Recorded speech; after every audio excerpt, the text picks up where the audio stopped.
It's my feel-good breakfast show. Oh, yes, Mzansi, welcome back to your Feel Good Breakfast Show. What an incredible morning it's been, and I think this conversation is definitely going to spark your interest because joining us right now is Bella Monsoon. Now, she is a multimedia digital content creator and the plug for all things South African true crime, current affairs, and, of course, colourful hair. So let's give her a big Feel Good welcome. Yes. Hi, guys. How you doing? I'm good. How are you guys? Oh, good. Today's been a bit of a music Monday. It's been a motivational Monday. We've had so many incredible young individuals come and share their craft and talent. And you are one of those young individuals that's super ambitious, but I also love the direction you are taking your social media. And I almost feel like we don't do it justice by saying you're a content creator because you're a distributor of factual information and accurate news. I love that.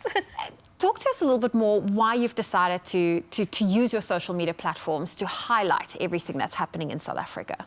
So it's actually really ironic because as a teenager, I used to completely chastise my parents for watching the news. I thought it was so boring and I was like, oh no, you're watching the news again, I can't deal with this. And then we fast forward to a few years later where I have subscriptions to all the major news publications and I create the content that I do. I think it's really just because technology has changed the way that we consume information, consume news, consume media, and it's really amazing for me to be able to reach a different demographic, a different audience that wouldn't necessarily be picking up a newspaper or seeking out the news. So through my content, I make sure I spread accurate information, not sensationalized, not incorrect, and I keep people up to date with actually what's going on in the world around them. Yeah, I think it's like a more digestible way of consuming the news from the traditional ways in which we were doing it. But on top of that, you're not just a content creator or a distributor of these incredible facts, but you're also a qualified professional when it comes to just being in the health space, right? Now, does this passion sort of align with what you're currently doing? Have you been able to put the puzzle pieces together? So I initially kept my life very different. So I had my mental health aspect, my professional career, and then I had my content creation.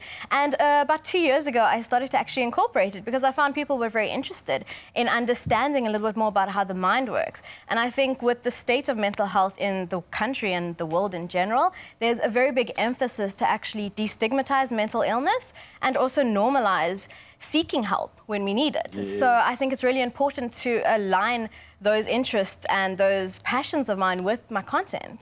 Definitely. I love that you're doing that. But of course, we have to address the colourfulness in the room. Of course, of course. I am loving the two tones at the moment. Thank you. Your blue and green hair.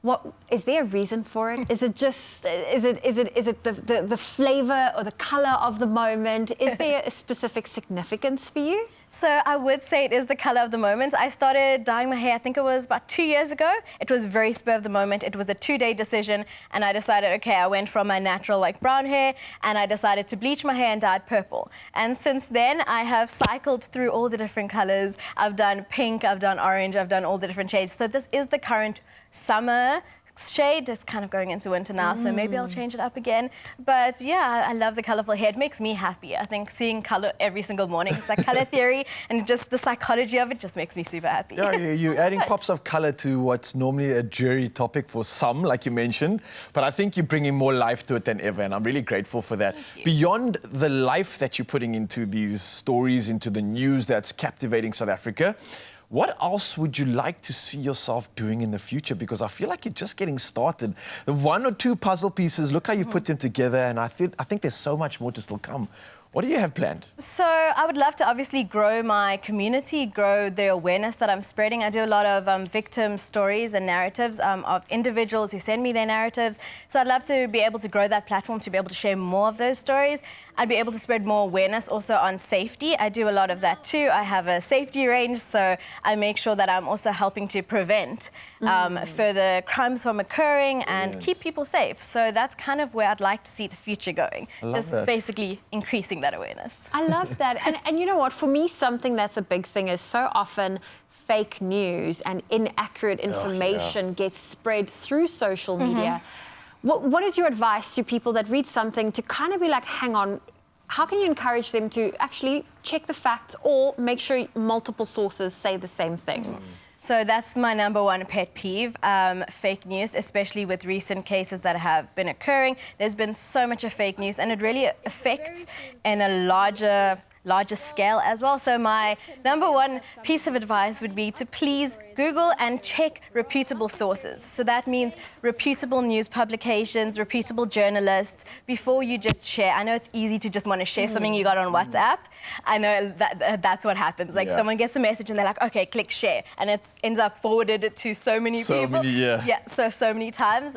So I would say please just check it according to a reputable site, because the journalists from reputable news forums, they do the research to ensure that they spread the correct message, and so therefore you can know that you're spreading the correct information as well. Yeah. Oh, this is great advice, and again, I can't be even more grateful to have you on the couch right now and to still stick around in the studio, because Mzansi, we are doing all things entertainment with Bella in just a bit. We're going to dive into entertainment news, but before we dive into entertainment news, let's dive into straight up old school entertainment right now.